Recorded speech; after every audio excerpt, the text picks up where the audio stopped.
તેમ ગુજરાતમાં પણ સતત હવાના પ્રદૂષણમાં વધારો થઈ રહ્યો છે।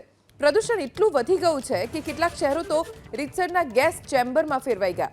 એક અખબારી રિપોર્ટ અનુસાર રાજ્યના કેમિકલ ઝોન ગણાતા અંકલેશ્વરમાં AQI 162 પર પહોંચ્યો, જે સૌથી વધુ છે, જ્યારે બીજો નંબર અમદાવાદ શહેરનો આવે છે।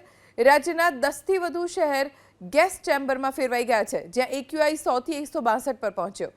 વધતા વાયુ પ્રદૂષણના લીધે શ્વાસની તકલીફ ધરાવતા લોકોને વધુ મુશ્કેલી પડી રહી છે।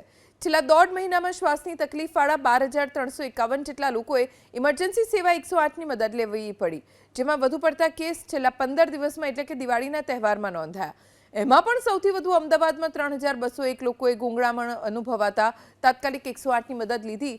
અમદાવાદમાં ઓઢવ, કઠવાડા, રામોલ, નરોડા, વટવા, વિંજોલ, નારોલ, GIDC સહિત વિસ્તારોમાં સાંજના સમયે ધુમાડાની ચાદર છવાઈ જાય છે। તો ઠંડીનું જોર જેમ જેમ વધી રહ્યું છે તેમ તેમ રાજ્યમાં હવાનું પ્રદૂષણ પણ વધી રહ્યું છે। સૌથી વધારે પ્રદૂષિત વિસ્તારો અમદાવાદમાં આવેલા છે કે જ્યાં GIDC અને અન્ય વિસ્તારો નારોલ, નિકોલ કે જ્યાં સાંજના સમયે રીતસરની પ્રદૂષણની ચાદર છવાઈ જાય છે।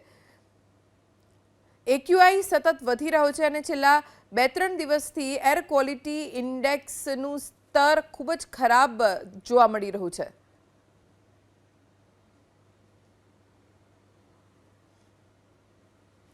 જેમ જેમ એર ક્વોલિટી ઇન્ડેક્સનું સ્તર બગડી રહ્યું છે તેમ તેમ લોકોને શ્વાસની તકલીફો પણ વધી રહી છે, કેમ કે હવામાં પ્રદૂષણ વધ્યું છે। એર ક્વોલિટી ઇન્ડેક્સ એ હવાની ગુણવત્તા ચકાસવાનો માપદંડ છે, જેનાથી ખબર પડે કે હવામાં કેટલું પ્રદૂષણ છે।